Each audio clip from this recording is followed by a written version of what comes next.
Kaugnay sa resulta ng survey, kausapin natin si Assistant to Counsel for the International Criminal Court, Attorney Cristina Conti.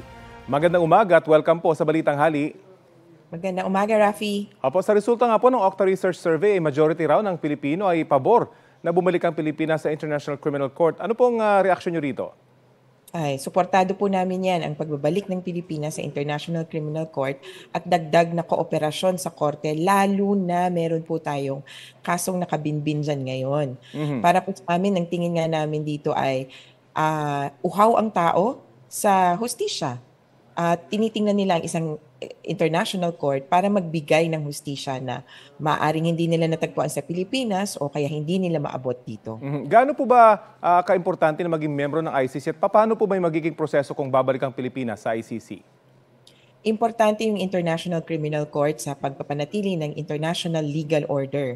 At sa maraming bahagi ng politika natin, kinakailangan natin yan. Doon pa lang sa issue ng West Philippine Sea, dumulog tayo sa isang international tribunal or arbitral tribunal para sabihin ano ba talaga ang tama. Lalo na kapag ang issue ay sa pagitan ng dalawang estado. Itong issue natin sa Pilipinas ay naging bahagi ng international matters dahil ang crimes against humanity, kasalanan kahit saan man.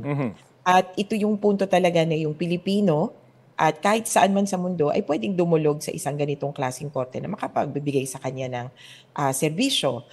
Ang proseso nito ay sa totoo simple pero komplikado din. Simple dahil kailangan lang pumirma ng Pilipinas dito sa treaty pero kailangan itong aprubahan ng 2/3 of the Senate, same as with other treaty. Ito yung Senate concurrence. Saka kumbaga sasabihin kumpleto na ayon sa aming batas ang pagsang-ayon both ng executive at ng legislative sa pagpasok sa treaty na ito. So simple kasi pipirma tapos irerehistro yung ganitong pagsali muli pero komplikado dahil may konting politika involved. Hindi na po siguro konti dahil kung ang depende sa composition ng Senado.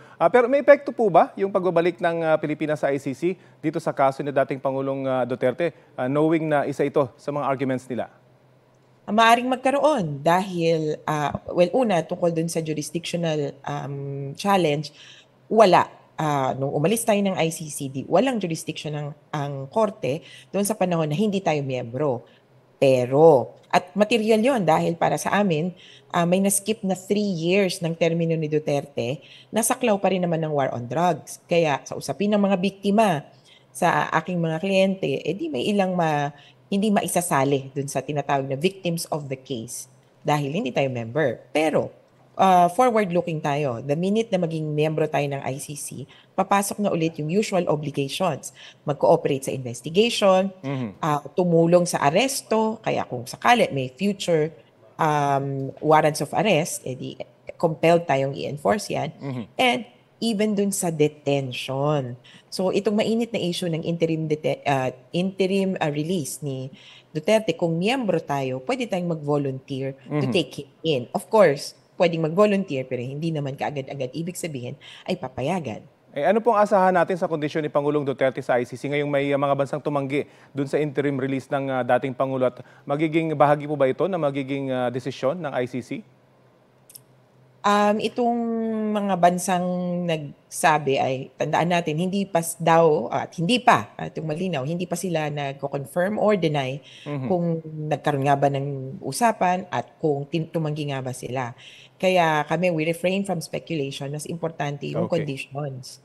Paano ba siya dadalhin sa The Hague sa September? Matutuloy ba yung trial? Yun yung importante sa amin. Pero palagay naman namin, hindi yan, kumbaga, pag-iingatan niya ng ICC sa loob at siguraduhin nila na matutuloy ang trial as scheduled sa September 23. At yan po ang abangan natin. Maraming salamat po sa oras na binahagi niyo sa Balitang Hali. Salamat, ingat. Si Attorney Cristina Conti.